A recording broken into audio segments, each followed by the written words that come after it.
Hi there, Pascal here, and I wanted to share with you this profound and ancient story that has impacted me greatly, and I hope it also has an impact on you.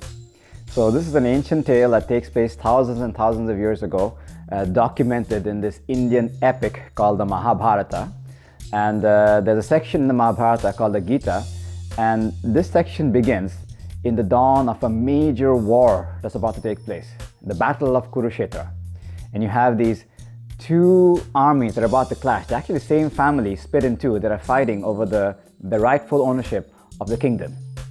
So the whole scene is set when there's this mighty warrior called Arjuna who's on his chariot, and his charioteer happens to be his spiritual mentor called Krishna.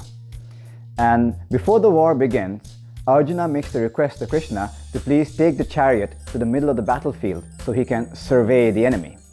And those were noble times, and they could do that. So there he is in the middle of the battlefield, a lone chariot, looking at thousands and thousands of soldiers lined up just before the battle is about to begin.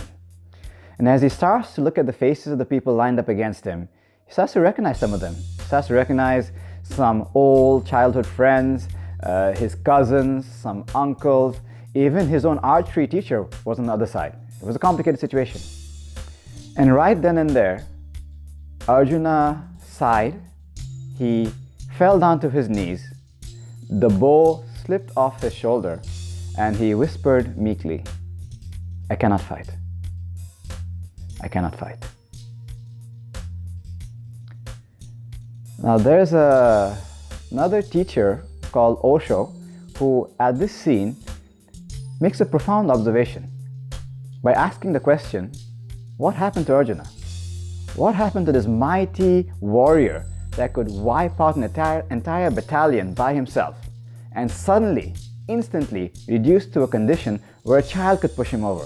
So weak, from so much strength, so much weakness, so fast. What happened? And Osho makes this very profound observation. A divided mind makes the body weak. So let's look at Arjuna's case. Before the battle began, he felt he was fighting a righteous war for the right reasons. That he's fulfilling his purpose as a warrior, and he felt noble and confident. But the moment he started to look at the enemy, doubt crept into his mind. He started to ask himself, should I fight? Shouldn't I fight? What if this happens? What if that happens? And as soon as his mind split in two, his body became so weak, a child could knock him down. So very often in life, I see people who, they might be exercising and eating and sleeping right, but they're always kind of half tank. There's an enervatedness, a malaise that they're navigating through life with. And that's typically because there is some doubt in their mind. Maybe conscious, most likely subconscious. Some doubt regarding health or relationship or career or something along those lines. There's something that's kind of nagging away and sort of draining their psychological battery. So the body becomes weak, more susceptible to colds and sickness and so on. So maybe I'm inviting you to take stock of your life and asking the question, where is there some doubt? And practicing decisiveness.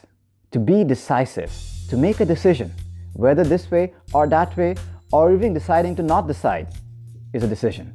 So to say something like, I won't decide for 3 weeks, let's see how it works out, then I'll bend back and reflect on the experience and make a decision. At least it goes off your subconscious mind and you have that clarity and you have that power.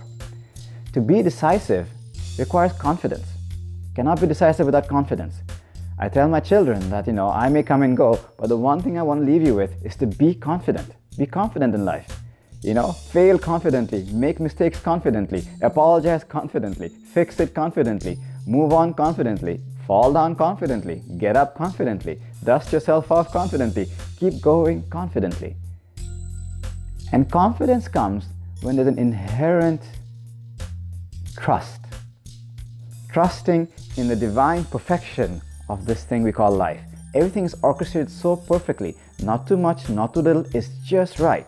Like the sun positioned from the earth. Not too close that we burn into a char, or not too far that we freeze to death. It's the perfect position.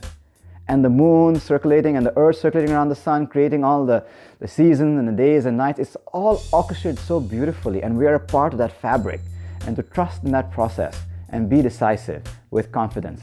So I wish you a decisive, confident, trustful life. Much love.